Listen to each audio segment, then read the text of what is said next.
Baby I love you ছাত্রীদের কোন ধরনের মেসেজ পাঠাতেন স্বামী চৈতন্যানন্দ মহারাজ? ফাঁস হয়ে গেল মহারাজের একাধিক কুকীর্তি, আর তারপর থেকে উত্তাল পরিস্থিতি গোটা দেশে। রাজধানী দিল্লিতে ফের একবার চাঞ্চল্যকর ঘটনায় উত্তাল হয়ে উঠেছে স্বঘোষিত গডম্যান খ্যাত স্বামী চৈতন্যানন্দ সরস্বতীর নাম এবার একাধিক হয়রানি ও শারীরিক মানসিক নির্যাতনের অভিযোগে তোলপাড় করছে।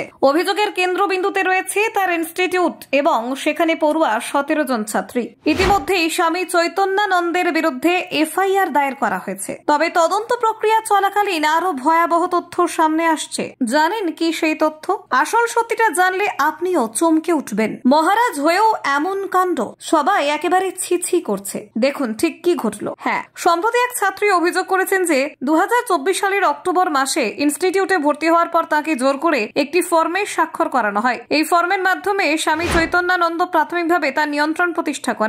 কয়েক মাস পর ডিসেম্বর মাসে হস্টেলের সিঁড়ি থেকে পড়ে তার কোমরে হালকা চোট লাগে। ওই সময় এক্স-রে রিপোর্ট দেখার নামে স্বামী চৈতন্যানন্দ ওই ছাত্রীর ব্যক্তিগত ফোন নম্বর হাতিয়ে নেন। ছাত্রীর কথায় ওই ব্যক্তিগত ফোন থেকে শুরু হয় অবৈধ মেসেজ পাঠানো। বেবি আই লাভ ইউ, তুমি আজ খুব সুন্দর সেজেছো, এমনকি কোকড়ানো চুল নিয়ে অশালীন মন্তব্যের অভিযোগ রয়েছে। মেসেজের উত্তর না দেওয়ায় তাকে নোটিশ দেওয়া হয় এবং তার উপর মানসিক চাপ সৃষ্টি করা হয়। রিপোর্ট অনুযায়ী নতুন BMW গাড়ির পুজোর নাম করে কয়েকজন ছাত্রীকে রাতের বেলা ডেকে পাঠানো হয়। এছাড়াও স্বামী চৈতন্যানন্দ কয়েকজনকে ব্যক্তিগতভাবে দেখা করার জন্য মেসেজ পাঠানোর অভিযোগও উঠেছে। এই সমস্ত ঘটনার পেছনে ইনস্টিটিউটের কিছু কর্মীরাও ভূমিকা রয়েছে। 3 জন কর্মী শ্বেতা, ভাবনা এবং কাজল এই চক্রান্তে সরাসরি জড়িত বলে অভিযোগ। তারা ছাত্রীর ফোন থেকে সমস্ত চ্যাট মুছে ফেলে এবং একটি ক্ষমাপত্র লিখে নেন। অভিযোগ অনুযায়ী ওই ক্ষমাপত্র ছাত্রীদের উপর চাপ তৈরি করার জন্য ব্যবহার করা হয়েছে। এছাড়াও 2025 সালে হোলির দিনে আরো একটি অমানবিক ঘটনার অভিযোগ ওঠে। ছাত্রীদের সারিবদ্ধভাবে দাঁড় করিয়ে রং খেলার সময় স্বামী চৈতন্যানন্দ তাদের সঙ্গে অনুচিত আচরণ করেন। এক ছাত্রী অভিযোগ করেন তাকে অফিসে ডেকে নিয়ে গিয়ে জোর করে ভিডিও রেকর্ড করা হয় এবং কুরুচিকর কথাবার্তার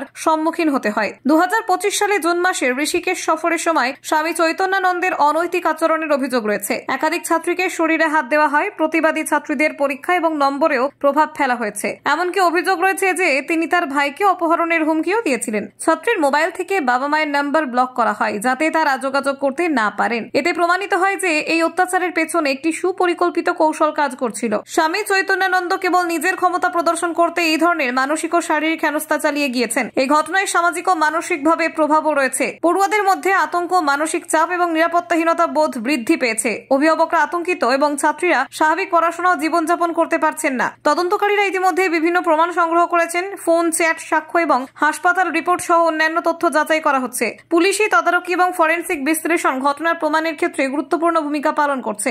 এছাড়াও সমাজের বিভিন্ন স্তরের লোকজন এই ঘটনার তীব্র নিন্দা জানিয়েছেন। বহু নারী সংগঠন এবং মানবাধিকার সংস্থা প্রতিবাদ মিছিল, অনলাইন ক্যাম্পেইন এবং সংবাদ মাধ্যমে প্রচারণার মাধ্যমে এই ধরনের অমানবিক আচরণের বিরুদ্ধে আওয়াজ তুলছে। অভিযোগের গুরুত্ব এবং ঘটনাগুলির প্রকোপ দেখিয়ে পুলিশের পাশাপাশি আদালতের নজর দিন দিন বাড়ছে। তদন্তের ধাপ অনুযায়ী অভিযুক্তদের বিরুদ্ধে দ্রুত এবং ন্যায়সঙ্গত বিচার নিশ্চিত করার দাবি উঠেছে। Bureau report, Bangla digital TV.